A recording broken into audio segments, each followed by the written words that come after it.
Once I was doing puja in our meditation hall to Bhavan. The puja was over. While I was returning back, I was remembering an incident that happened in Ramana Maharshi's life. Once Ramana Maharshi went for pradakshina.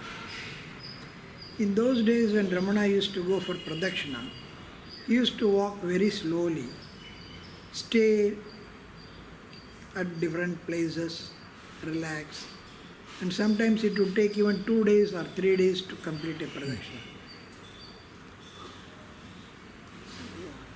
On one of his pradakshina, since it was dark, along with the devotees, he stayed at Adi Annamalai temple. So when all the devotees went to sleep, as usual Bhavan was sitting there. And when it is dawn, when everybody got up to move, Ramana remarked, the entire night Ramana Maharshi listened to the Vedic chanting.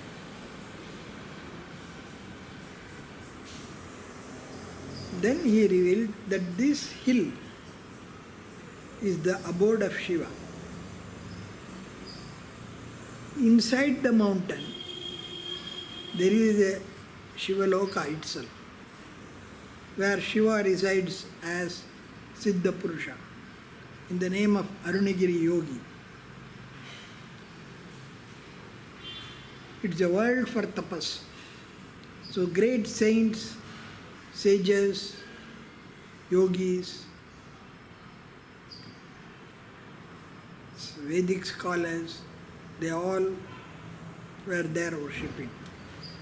So that night they were chanting the Vedas, and Ramana Maharshi alone was able to perceive it, since it was a subtle. So when this thought came to me,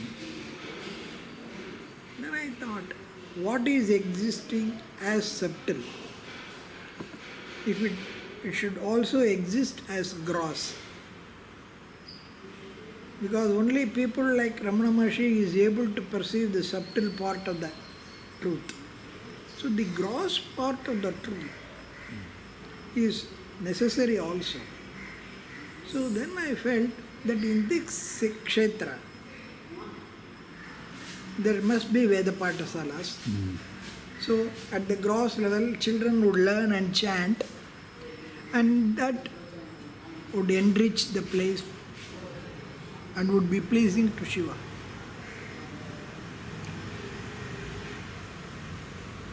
So when these thoughts were crossing, I was wondering how to proceed. Then I remembered Yogi Ramsuratkumar. I didn't want to start anything on my own because some thought comes to me. I needed some kind of a confirmation. So immediately I thought Yogi Ramsuratkumar. But I was a bit hesitant how to go and ask him, because some thought crosses your mind. And I don't want to give importance to a thought. It is after all a thought. But then if that thought finds acceptance by a sage, then that thought is worth pursuing. Otherwise we would let the thought go as it comes. So when this happens, it was say around 9 o'clock or so. Then that was the time when Yogi would go to the ashram. Generally, Yogi would meet people only at 11 o'clock or so. So I thought I would not express my thought, because Yogi is a very subtle person.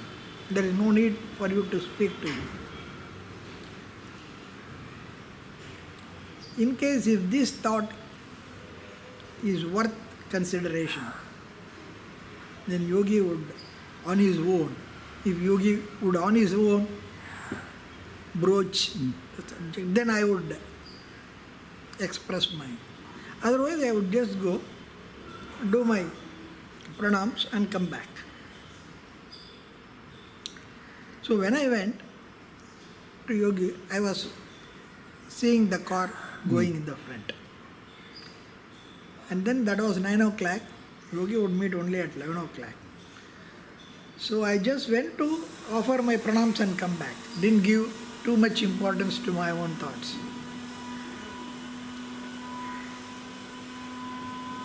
But when I was about to enter that Pradhan Mandir, Yogi's attendant, Selvaraj, came running towards me, holding his hands.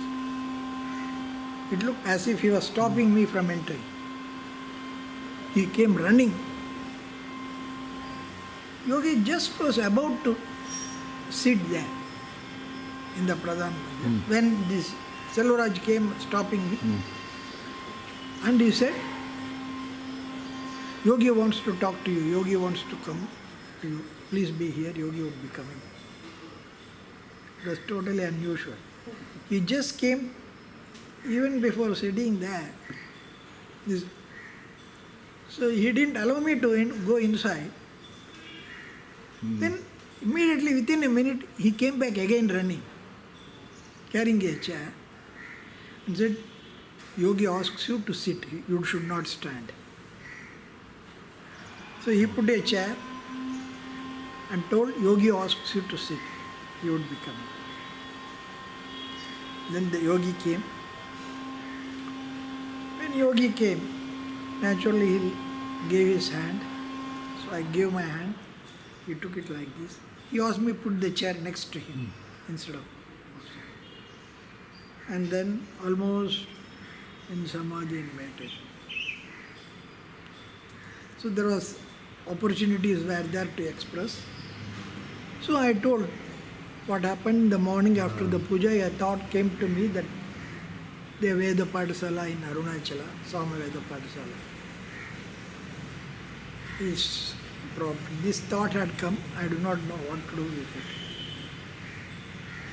Before I could complete anything, he said, do it. And Father's blessings. He said, just do it, Father's blessings. So it was over in a minute. Then he said, like this, totally closed eyes, almost went into Samadhi.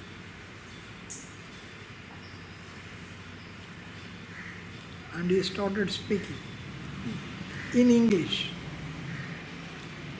When I listened to it, I felt it was Vedic mantras being chanted. Although he was speaking English, I felt it is the Vedas that are speaking. Then he said, the sun, the moon, the stars, the mountains, the rivers, the elements, for them to exist in their own place and function, Vedas are necessary.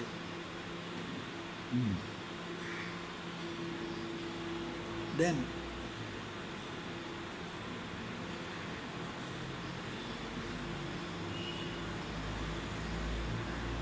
when the Vedas need rejuvenation, then Vedamata would enter into somebody's mind and gets her work done. Your Father's blessings.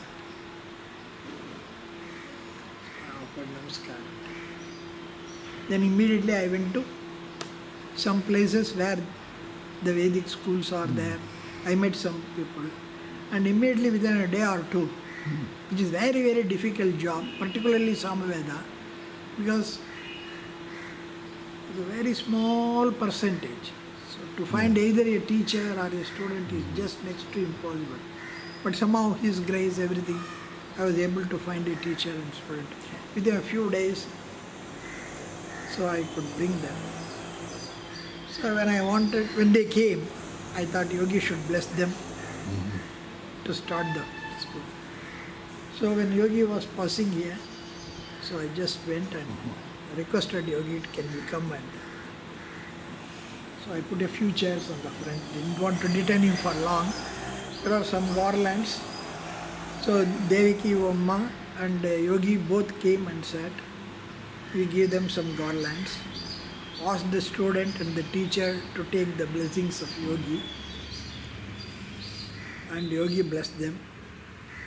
And then whatever garland that was put to him, he put it on me back and said, do it. So with that, we started the Veda Patashala. Yogi Ramsuratkumar, Yogi Ramsuratkumar.